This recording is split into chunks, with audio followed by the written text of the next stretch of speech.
ప్రస్తుతం సుధారాణి గారు ఉన్నారు, వారి భర్త సుధారెడ్డి. మేడం చెప్పండి, ఏం చెప్పారు డాక్టర్? లేదండి, డిశ్చార్జ్ చేశారు. అంటే మొదటి రోజు నొప్పులు తెలియవు కదా, ఇప్పుడు కాలు బ్యాండేజ్, చెయ్యి బ్యాండేజ్, షోల్డర్ బ్యాండేజ్ అన్నీ.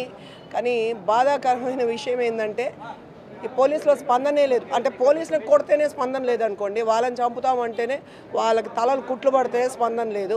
ఇక వాళ్ళకే రక్షణ లేనప్పుడు మేమేం చేయాలి? మీ కార్యకర్తల మీద కేసులు పెట్టారని మీరు ఇంతకుముందు తిరుచానూరులో ఆందోళన కూడా తప్పు చేసిన ఫుటేజెస్ ఇస్తే ఒక చంపాలన్న ఆలోచన వచ్చి ఇంత పూర్తి ఎవిడెన్స్ మేము ప్రొవైడ్ చేస్తే కేసు రిజిస్టర్ చేసానికి ఏడ్చారు.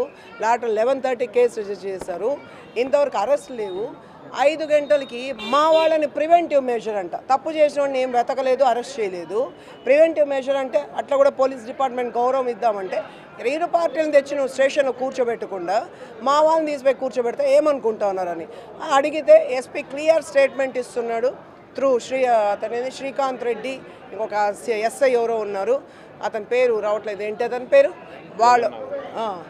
వాళ్ళిద్దరి ద్వారా అతను చెప్తాడు ఎస్పీ భయం అంట 4వ తేదీ రిజల్ట్స్లో తెలుగుదేశం ప్రభుత్వం గ్యారంటీగా వస్తుంది మేడం. ఆ రోజు మీరు ఏ పేరు చెప్పండి, చెవిరెడ్డిని, వాళ్ళ కొడుకుల్ని, తమ్ముడిని కొట్టుకుంటా, ఈడ్చుకుంటా, తన్నుకుంటా వచ్చి స్టేషన్లో వేస్తాను. 4వ తేదీ వరకు మాకు పర్మిషన్ ఇవ్వండి. 4వ తేదీ వరకు మేము ఏం చేయలేం, వాళ్ళకి బానిసలుగా మేము బ్రతకాలి అని ఎస్పీ గారు చెబుతా ఉంటే ఇంకెవరికి చెప్పుకోవాలి? ఫిర్యాదు చేసిన కేసులో ఈ మోహిత్ రెడ్డి కానీ చెవిరెడ్డి వీళ్ళ మీద ఫిర్యాదు చేస్తారు. చెవిరెడ్డి ఉన్నాడు, ఇన్స్టిగేట్ చేసిన చెవిరెడ్డి, మోహిత్ రెడ్డి. నా కళ్ళ ముందు యూనివర్సిటీ ఈవీఎం బాక్సులకి లాక్కులు లేవు, వీళ్ళు ఏం చేస్తానో తెలీదు. ఆర్ఓ మాకు ఇంటిమేషన్ లేకుండా షిఫ్ట్ చేస్తున్నాడు కంటైనర్స్లో.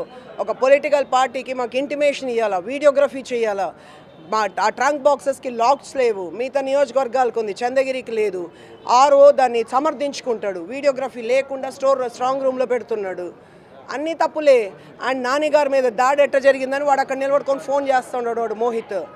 ఆ మనిషి ఏమో వాళ్ళ నాన్నేమో అక్కడ కూర్చొని దాన్ని ఇన్స్టిగేట్ చేస్తున్నాడు, వెళ్ళండి నేను చూసుకుంటానని.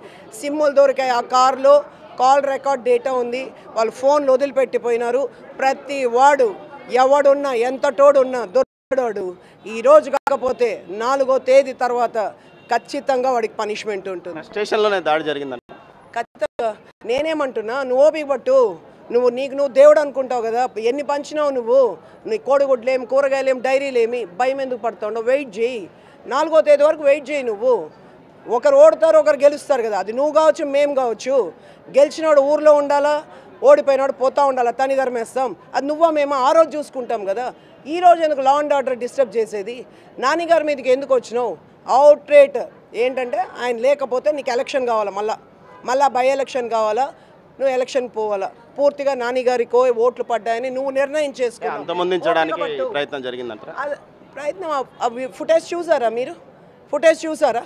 ఒక మహిళా క్యాంపస్లోకి, యూనివర్సిటీ క్యాంపస్లోకి, స్ట్రాంగ్ రూమ్స్ ఉండే చోట అంత సేఫ్టీ, నియోజకవర్గం కంటైనర్స్ అంతా అక్కడికి వస్తే నువ్వు కార్ చెక్ చేయకుండా పంపిస్తావు. దాంట్లో ఏంటి, దాంట్లో బియర్ బాటిల్, డ్రగ్స్, గొడ్డళ్ళు, కత్తి, హాకీ స్టిక్, బ్యాట్, రాళ్ళు, ఇన్ని. సరే, అరగంట అయితే పోలీస్ ఎందుకు రాలేదు? కార్లో కూర్చొని నాన్నగారు కార్ లాక్ చేసుకొని ఎంటర్ అయ్యేటప్పుడే ఆయనకు అర్థమైంది. అప్పుడే కాల్ చేసినారు ఎస్పీ గారికి, డిఎస్పీ గారికి, అటాక్ జరుగుతోంది, మెన్ను పంపించండి అనేసి. వాళ్ళు పంపలే, మొత్తం కార్ చుట్టుముట్టేస్తా ఉంటే ఆయన కార్ దిగాల్సి వచ్చింది. కార్ దిక్కుండా కొట్టుకొని పోయింటే సరిపోయి ఉంటుంది ప్రతి ఒక్కడిని. ఆయన కార్ దిగినారు, అదేదో ఏ దేవుడు కాపాడాడు, ధరణి దేవుళ్ళలాగా వచ్చి కాపాడాడు. మా సరవణ, మా భరత్ బిడ్డను ఎత్తుకున్నట్టు ఎత్తుకొని ఆ బండిలో పెట్టారు కాబట్టి ఆయన బ్రతికారు. ఈరోజు వాడు ఎట్లా వస్తా ఉన్నాడు, వాడు బాను సమ్మెట్ తీసుకునేవాడు, ఎట్లా నువ్వు అలో చేస్తావు? పోలీస్ ప్రొటెక్షన్ ఏమైంది? ఎలక్షన్ కమిషన్ కూడా దీని మీద దృష్టి పెట్టాలి. అంత స్ట్రాంగ్ రూమ్లోకి అంత వెపన్స్ తీసుకొని వెహికల్ వస్తుందా? 30 మంది తాగుబోతోళ్ళు ఎట్లా ఎంటర్ అవుతారు? పర్మిషన్ లేకుండా మేము క్యాండిడేటు అంటేనే మమ్మల్ని ఎంటర్ చేయనిచ్చలే. ఆర్ఓ రూల్స్ మాట్లాడుకుంటూ ఉన్నాడు, రౌడీలను ఎట్ట పంపిస్తాడు ఆర్ఓ? దీంట్లో ఆర్ఓ పాత్ర కూడా 100కి 100% ఉంది. ఆర్ఓ పాత్ర ఉంది, పోలీస్ డిపార్ట్మెంట్ హైయర్ అఫీషియల్స్ ఉంది. అరగంట అయితే రారా, అరగంట తర్వాత మా పైన లాఠీచార్జ్ చేస్తారా? సరే చేసినారు అనుకుంటాం, లా అండ్ ఆర్డర్ అనుకుంటాం. తెల్లవారితో మమ్మల్ని ఏంది నువ్వు అరెస్టులు చేసేది? ఎస్పీ అదే చెప్తున్నాడు, 4వ తేదీ వరకు నేను బానిస, చెవిరెడ్డికి నేను బానిస, కమిట్ అయ్యే ఊరికి వచ్చినాను, అర్థం చేసుకోండి మేడం. 14వ తేదీ తర్వాత మీరు ఏం చెప్తే చేస్తా, చెప్పకపోయినా కొట్టుకుంటా తన్నుకుంటా ఈడ్చుకొని వస్తా చెవిరెడ్డిని వాళ్ళ కొడుకులను అంటాడు అతను. రైట్.